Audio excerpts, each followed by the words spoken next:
প্রথমবার তোমাদের বাবুদার সাথে একটু প্রাইং করে নিলাম, তাও আবার তার খুব প্রিয় খাবার খিচুড়িকে নিয়ে। আমাকে বলেছিল একটু নুন হয়েছে নাকি ভালোভাবে টেস্ট করে নিতে। আমি বললাম তুমি টেস্ট করে নাও। একটা চামচের কণায় আমি নুন নিয়ে তাতে খিচুড়িটা ভালোভাবে লাগিয়ে আমি চলে গেলাম তাকে খিচুড়িটা খাওয়ানোর জন্য। খিচুড়িটা খাওয়ার পর তার রিয়াকশানটা কেমন হয় সেটা তোমরা নিজের চোখেই দেখে নাও, খুব মজা লাগবে।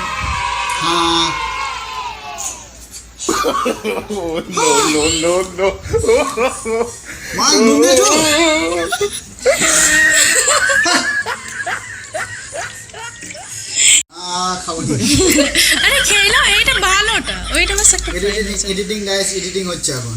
এইটি হোক, তুমি খেয়ে তো দেখো, এটা ভালোটা, সত্যি বলছি ভালোটা। আমার হাত ধুতে হবে তখন। এখানটা দেখো। ফ্রাইং করার পরে আমরা এখানে বসে গেলাম দুপুরে খাওয়া দাওয়াটা কমপ্লিট করতে। এখানে খিচুড়ি, স্যালাড আর বেগুন ভাজা দিয়ে আজকে দুপুরের খাবারটা আমরা শেষ করলাম।